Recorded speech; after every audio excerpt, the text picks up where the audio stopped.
Elhamdülillah. Elhamdülillahi Rabbil alemin. Ve salatu ve selamu ala Resulina ve Nebiyyina Muhammedin ve ala alihi ve sahbihi ecma'in ve ala men tabi'ahum bi ihsanin ila yevmiddin. Ve eşhedü en la ilahe illallah vahdehu la şerike leh ve eşhedü enne Muhammeden abduhu ve resuluhu sallallahu aleyhi ve sellem. Usikum ibadallah ve iyyaya evvelen bi takvallah fettaquhu ve ati'uh. İnnallâhe ma'allezînettekav vellezînehum muhsinûn. Ya eyyühellezîne âmenû ittakullâhe hakka tukatih ve la temutunne illa ve entum muslimun. Barcha alemlerden Rabbisi bulgan Allah subhanahu ve Teala'ga hamd-ı sanalarımız, her kürke maqtavlı uğlavlarımız bulsun. Barcha alemlerge rahmet, nur bularak ciberilgen, süyüklülerinin süyüklüsü, hürmetlilerinin hürmetlisi, başlarımızın tacı, kalplerimizin tabibi, küngüllerimizin davalavçısı, kıyamet günüde ulu şafaatçımız, Resul-i Ekrem Muhammed Mustafa sallallahu teala aleyhi ve sellem hazretlerine, anın ehl beytlerine, üy ehellerine, ashab-ul kiramlarına, barcha hürmetli sahabalarına, hem kıyamet gününe kadar alarga ihsan bilen, her türlü izgilikte yergen bendelerge de hayır, dua, selamları biz, ümmetin gigen küngüllerimizden tuktavsız salavat-ı şerifeleri biz irişsin. Şehadet, guahlık, tanıklık kılam, tahkik, dürüstlükte, çınlıkta, Allah'dan başka ilah yok, ul yalgız, ul birden bir anın şeriketinde yok.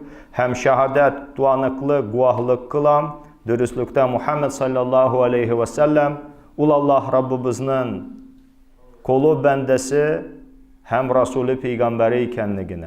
Ama yeniden de Rabbimiz Allah'ın hayır duası hem selame bulsun. Allah'ın kolları üzümne hem sizni evvellen baştan takvalık bilen vasiyet kılam. Takva bulurga öndeyim. Allah'a kol, söykü Peygamberi bizge ümmet.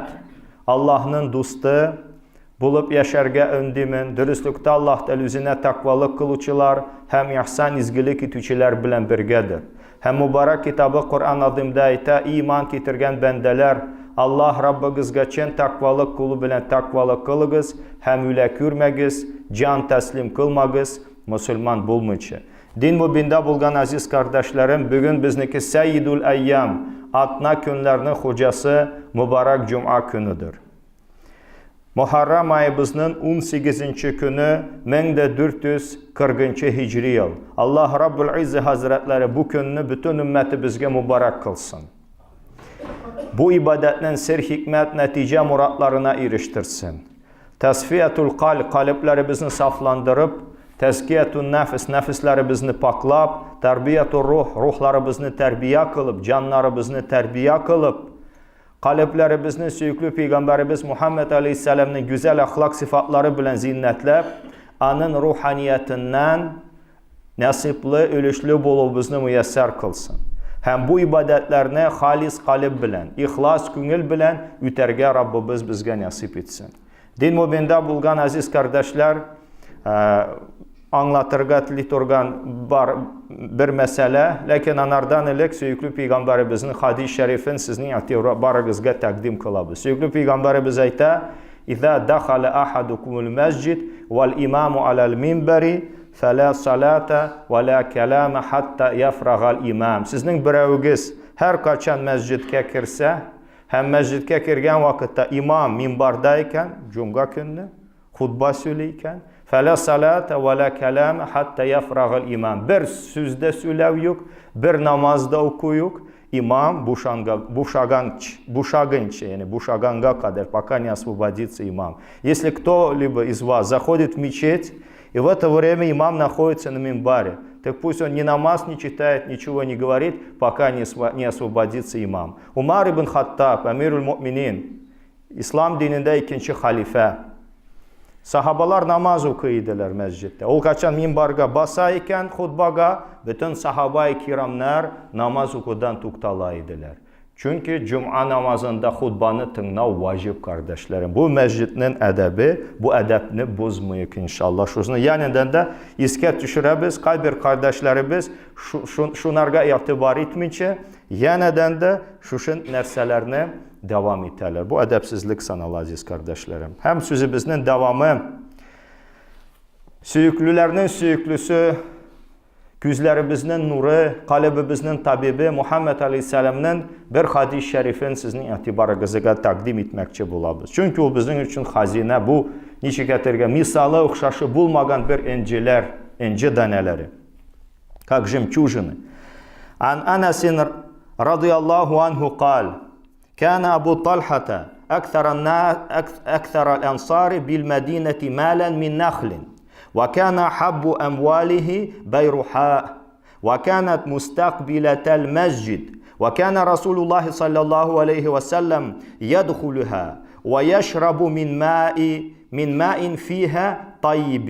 فلما نزلت هذه الآية لن تنالوا البر حتى تنفقوا مما تحبون قام أبو طلحة إلى رسول الله صلى الله عليه وسلم فقال: يا رسول الله، إن الله تبارك وتعالى يقول: لن تنالوا البر حتى تنفقوا مما تحبون، وإن حب مال إلي بيرحاء، وإنها صدقة لله تعالى، أرجو برها وذخرها عند الله تعالى، فضعها يا رسول الله حيث أراك الله. فقال رسول الله صلى الله عليه وسلم: بخ، ذلك مال رابح، ذلك مال رابح، وقد سمعت ما قلت، وإني أرى أن تجعلها في الأقربين. فقال أبو طلحة: أفعل يا رسول الله. فقسمها أبو طلحة في أقاربه وبني عمه. متفق عليه. Enes radıyallahu anhu isimli sahaba şılay dedi. Yani hadisinin ravisi. Medine'de ma'lum bulgan 622 yılını söykülü Peygamberimiz Medine'ye hicret kıldı. Mine şul Medine şehirinde, onun evvelki ismi Yathrib idi. Medine'de ensar arasında kim bul ensarlar? Medine'de İslam dini bile müşerref bulgan, İslam bilen hürmetleyen, İslam dini kabul etken, hem hicret kılgan sahabalarını üz yurtlarına yurt etken, üzüne kardeş etip kabul etken, Medine'de yaşayan, söykülü Peygamberimizni görüp Müslüman bulgan evvelki bugün первое поколение Müslüman Medine'de yaşayıcılar. Alarının isimleri Ensar. Mene Medine'de Ensarlar arasında en küp hürme bula Arapça nahle, по-русски bula palma, finikovая palma. En küp hürmeligi bulgan Abu Talha idi.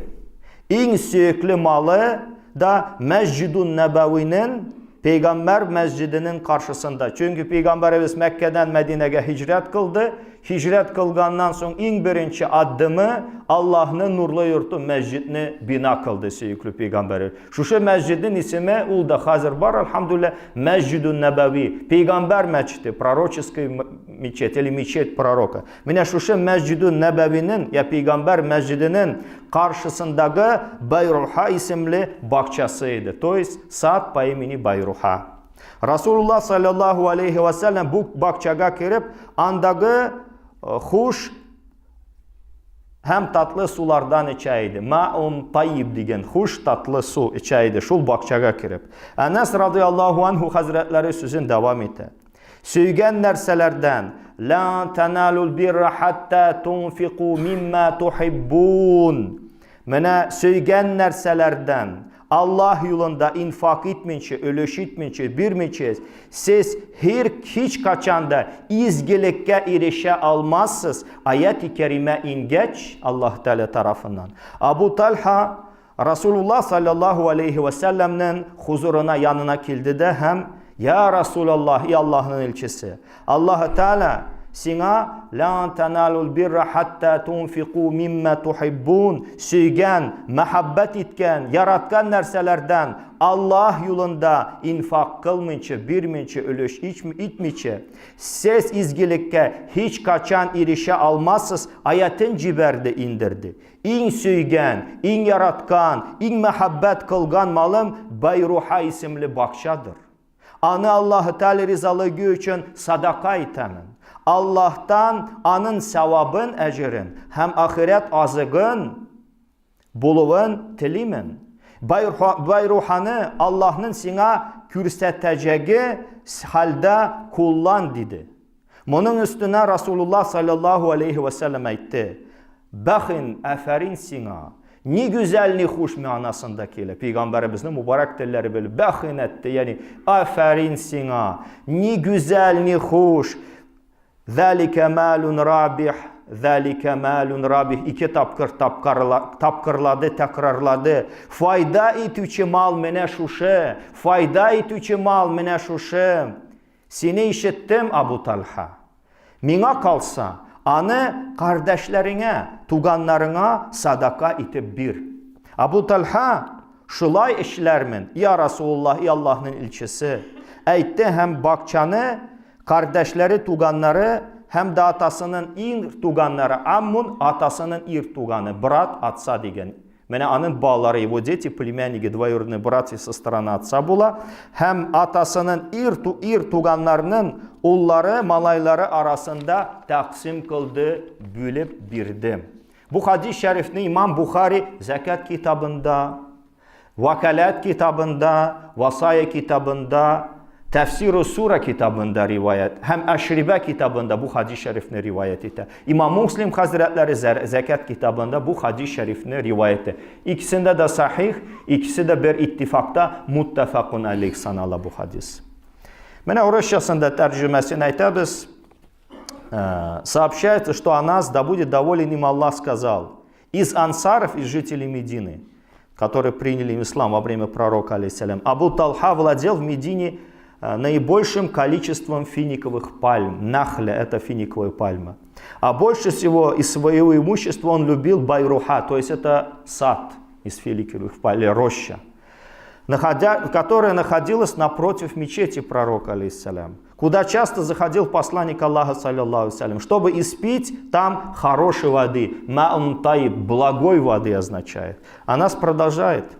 А когда был ниспослан аят, в котором сказано: «Лян таналу бирра хатта тунфику мимма тухиббун», вы никогда не достигнете благочестия, пока не будете жертвовать на пути Аллаха то, что любите. Никогда не достигнете. Лян, то есть это частичка отрицания в будущем времени. Килясе заманнан инкар ита турган харифен. Хич качан, никогда, лян. Пока не будете жертвовать то, что любите. Абу Талха подошел к пророку, Расулуллах, саллаллаху алейхи, и сказал: «Я Расулуллаху, посланник Аллаха, поистину всеблагой и Всевышний Аллах», то есть Аллах субханаху ва тааля говорит: «Лян таналу бирра хатта тунфику мимма тухиббун», вам никогда не обрести благочестие или никогда не достигнете вы благочестия, если не будете расходить из того, что вы любите.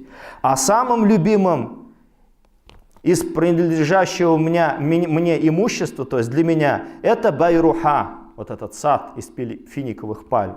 Так пусть же она станет садака, то есть милостыни ради Аллаха. А я надеюсь, что благодаря ей обрету благочестие и сделаю себе запас у Аллаха. Используй ее, я Расул, о посланник Аллаха, по своему усмотрению, так как тебе укажет на это Аллах. На это посланник Аллаха, саллаллаху алейхи, сказал: «Бахин», то есть как прекрасно. «Залика малун рабих», это имущество принесет доход, обязательно принесет. 2 раза повторил эти слова Расулуллах, саллаллаху алейхи. Я слышал твои слова, то есть я услышал твои слова. И поистине я считаю, что тебе следует отдать ее своим родным и близким. Абу Талха сказал: я сделаю это, то есть я так поступлю, о посланник Аллаха. А потом он раздал, то есть разделил, таксим это делить, разделил ее между своими родственниками и сыновьями своего дяди со стороны отца. Имам Бухари и Муслим приводит этот хадис. Буш хадисның шархын әлі сізге, иншалла, açıklыбыз. Абу Талха егетліге һәм қаты тавышы белән мәшһүр, атаклы bir сахаба иде. Менә Ухуд сугышында, беләбез, авыр сугыш иде. 70 sahabe-i kiram şehit buldu, yararılar көп. Менә Ухуд сугышында күкрәген Расулуллах саллаллаху алейхи ва саллямге калкан, щит, защита, доспехи деген. Калкан итүе онытылмаячак, то есть незабываемый, онытылгысыз кахарманлыкларыннан birisi. Это незабываемый герой, своей грудью заслонил Пейгамбарыбыз алейхиссаламның Ухуд сугышында. Абу Талха шундый кеше иде. Аның көп кахарманлыклары бар иде. Bu hadisnin ravisi, то есть bu hadisni bizga erishtirichi Сахаба Анас ибн Маликнин үге атасы отчим Анас ибн Малика, который этот хадис нам передает. Абу Талханың хатыны, его супруга, һәм Анас ибн Маликнин әнисе булган Умму Сулейм исе иман һәм Расулуллах саллаллаху алейхи ва саллямга ишq, мәхәббәт сөю аңлатылмаячак кадәр өстен артыклыклары, фазиләтләре, мәзиятләре кешеләрне хайран калдырырды, шаккатырды кадәр камил дәрәҗәдә, улы дәрәҗәдә бер хатын мөселман иде, сахаба кирам ханымнарыннан иде. Кыскача гына әйтсәк, мухтасаран, бу аиләнең әһелләре һәм шәхесләре, члены этой семьи, ислам диненең олуглаган, мактаган, өстен иткән үзәнчелеккә ия булган берәр кутып йолдызлары. То есть эти члены этой семьи были подобны полярным звездам, качества которых восхваляет наша религия. То есть определенные качества, удивительные качества члены этой семьи, и каждый из них был подобен звездам на земле. Асхаби кан нуджуми. То есть мои сподвижники как звезды, вот звезды, каждая из них звезда, полярная звезда, кутып йолдызы, яғни самая яркая. Сөйген малны Аллах юлында сарыф иту, инфак кылу, жертвовать то, что ты любишь на пути Аллаха. Егет адам ненеш, это качество мужчины, настоящего парня деген, молодца. Егетнің мәнасы шул була. Чөнки мал махаббаты, хуббул мал, любовь к имуществу. Кешене үзенә тартып ала. Сывы тартып китерә, жәлеп итә һәм алды. Күп кешегә күрә, күп кешегә карасак, үз малын башкасына бирү, свое имущество кому-то жертвовать, әлдә иң гүзәлен, иң күп сөйгәнен күздән чыгару, жанның бер өлешен, бер кисәген, бер парасын бирү кебек авыр. Чөнки мал жанның юмочкасы, да, потому что имущество это стружка человеческой души. То есть как стружку с дерева убирать, да, снимать тяжело, так и имущество трудно отдавать, жертвовать. Абу Талханың биргәне бу хөрмә бакчасының, Байруха исемле, ни кадәр кыйммәтле, бәһале, кадерле булганын шуннан аңлый алабыз. Сөйкле пәйгамбәребез аңа Байруханы туганнарына, кардәшләренә бирүен васият еткән. Пророк алейхиссалям ему посоветовал, то есть васият, дал ему такой совет, чтобы он среди родственников своих раздал. Араларында среди этого Расулуллах саллаллаху алейхи ва саллямның шаире, личный проект пророка, шаиру набиилля, шаиру Расулуллах Хасан ибн Сабит һәм Коръән Кәримне, благословенный Коръәнне иң яхшы белгән Саидул Кур'a, господин чтецов Коръән, аның лақабы, прозвище. Саидул Кур'a, сахабаларның муаллимлары, муаллимул Коръән, коранический педагог среди сподвижников, сахабаларның Коръән муаллимы иде. Убай ибн Кааб, да, булган. В это время среди них находился Хасан ибн Сабит и Убай ибн Кааб. Это родственники Абу Талха. Мәлум булган Убай ибн Каабны Умар ибн Хаттаб таравих намазын үткәрер өчен имам итеп тәйин кылды. Менә шулар икесе аның туганнары арасында булыр шунда. Хасан ибн Сабит радиллаху анху үз өлешен вот ту часть вот этой рощи, этого сада, соңрак позже Муавия ибн Аби Суфьян радиллаху анхуга 100 000 дирхемге за 100 000 дирхемов серебряных монет көмеш акчага сатты, соңыннан позже продал свою часть сада. Ул көннәрдә, в эти дни, 5 дирхем бер сарык хакы. 5 дирхемов, за 5 дирхемов можно было купить одного барана, одну овцу. Вот.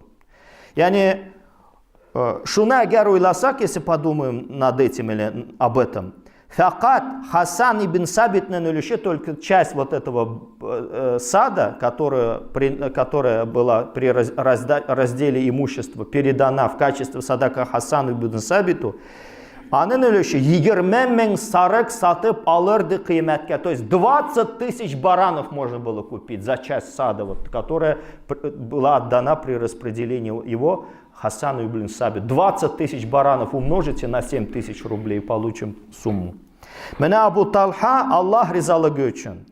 Аның cennetin, hem cemalin, didar şerifin, mübarek yüzün, көрер üçün, kazanı üçün, en söygen malın, самое любимое свое имущество, тілеп, желанием, сүйіп, с любовью инфак kıldı.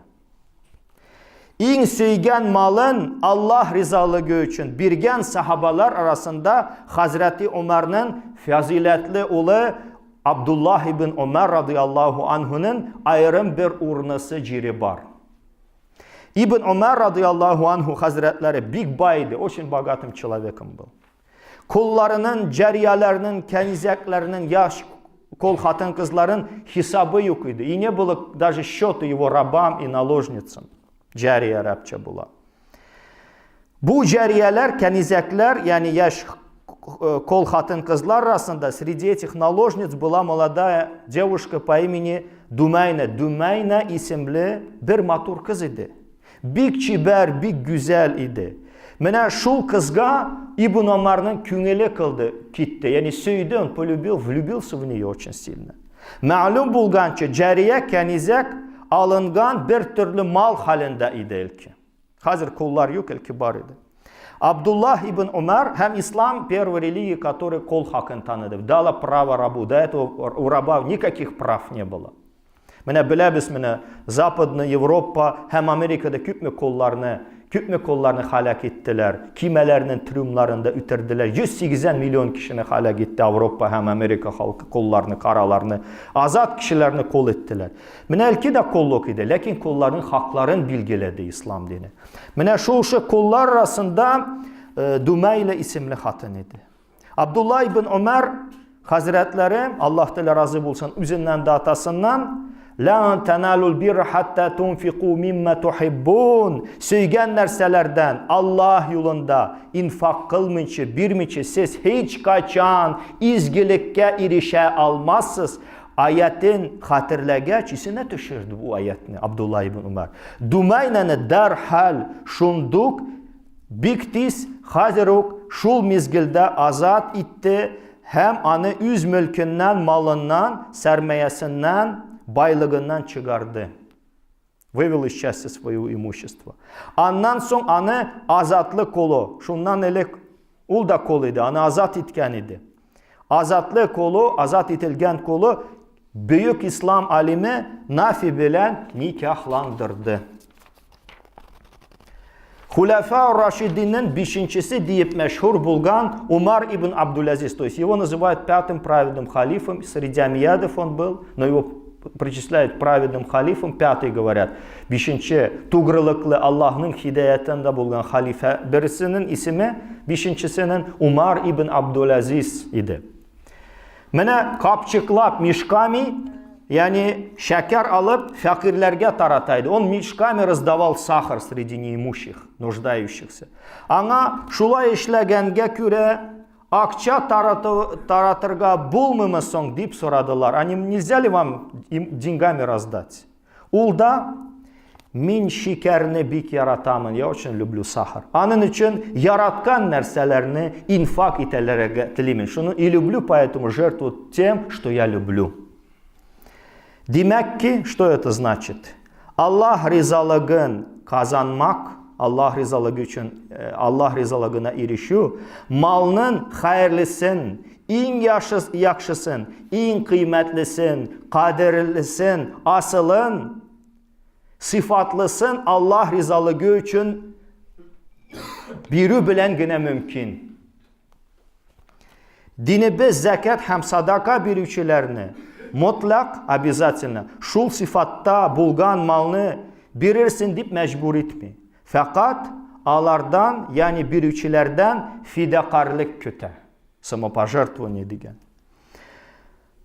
Hürmetli Peygamberimizin zekat amillerine, то есть сборщики zekata, amilin, Kur'an'da Tavbe suresinde bul. Vel amilin aleyhi, сборщики zekata, то есть их назначает руководитель мусульманского государства, İslam devletinin başlığı ya Müslümanların cemaatinin başlığı. Mene şul amilin bula. Hürmetli Peygamberimiz zekat amillerine, memurlarına, zəkat jıyılучыларга, халық малының ең қимәтлесін алмагыз деп, не берите самое дорогое их имущество әйткән. Зәкат һәм садака беручеләргә, тем, кто жертвует, малның яхшысын бирегә кызыктыруы никадәр мәгъналы һәм хикмәтле. То есть какая мудрость и смысл в этих словах пророка. Сборщикам говорит, самое хорошее имущество не берите, а тем, кто дает, говорит, самое лучшее жертвуйте. Мында хикмәт, мудрость бар и огромный смысл, духовная нагрузка бар. Менә бу хадистан нинди дәресләр алырга кирәк? Чөнки һәр сүздән дәрес алырга кирәк, ибрат алырга кирәк. Ул хадисның эче тышы хикмәт белән тулы. В этом хадисе есть хикмәт, мудрость. Беренчедән, Аллах ризалыгы өчен малын бирүче кеше, тот, кто ради Аллаха жертвует, малының ең хайырлысын һәм ең güzelін бирегә тиеш. Должен самое лучшее, самое прекрасное имущество ради Аллаха жертвовать. Икенче, баштан иң элек кан кардәшләреннән туганнарын уйларга, кайгыртырга һәм аларга ярдәм итәргә тиеш. Он должен вначале позаботиться о своих родственниках при раздаче имущества. Üçüncü, malның кайсы hayırlı işdə kullanı muvaffiq, münasib buluvun ilm һәм фазилат ияләреннән sorarga. И он должен спросить, прежде чем жертвовать, а куда лучше пожертвовать? И спросить это у знающих, и у праведных, и обладающих определенными ценностями людьми. Бу яктан безгә örnek в этом нам пример Абу Талха. Абу Талха, то есть Пейгамбарыбыздан сорады, куда потратить? Пейгамбарыбыз анарга юл күрсәтте, показал. Bu da bizge misal, bu da bizge örnek aziz kardeşler. Bu eşnin hoş görevin, yani bu eşnin hoş görevin bilgen dostunun bakçasına kirip anda cimişin aşarga, suun içerge ruhsat etili. Dostlar gına tügül faziletli kişilerinin de şunday münasebette, muamelette buğuları dürüst. Если друг твой доволен, то зайти в его сад, отведать фруктов, выпить там, ключевой воды или из колодца. Это можно, и даже и праведным людям тоже так можно поступать. Bu nərsəni anlayırız. Çünki Peyğəmbərimiz kirəydi də, şul bakçada, bu bakçanın xoş, tatlı sularından içəydi. Tağın indi dəris hikmət alabız bu hadistan, malının Allah yolunda vakıf itü, üstün bir ibadet. То есть вакф, это то есть выделять свое имущество, отчуждать свое имущество ради Аллаха, есть понятие вакфа еще в исламе. Bu da bir ibadet, это один из видов ибадета, один из видов поклонения, приближения к Аллаху. Hem büyük izgiliklerde, hayırlı işlerde bulgan kişiler, Peygamberimizin işlegeni gibi takdir etilirge tiyiş. Yani izgi eşin tanıp, beya biru, beя bilgiляу, кадерен били. То есть, как пророк оценил поступок этого человека, так же и мы должны оценивать, давать высокую оценку и хвалить тех людей, которые поступают таким образом, то есть жертвуют, какие-то благие, добрые дела делают, мы должны оценить их, то есть мимо глаз не пропускать, сквозь пальцы на эти поступки этого человека не смотреть, похвалить, дать ему высокую оценку. Bu yaktan Peygamberimiz aleyhisselam üne бахин айтты, не güzel, не хуш, как прекрасно, что значит надо оценивать людей. Allah Rabbul İzzet Hazretleri inşallah bu söykülü Peygamberimizin hadis-i şerifinin manasını anlarga nasip etsin. İlmimizni arttırsın. Rabbena zidna ilmen ve fahmen. Hem de izgiler bilen bizni birge tutaştırsın. Ve alhikna bis salihin. Ve aqulu qavli haza ve estağfirullah li ve lekum.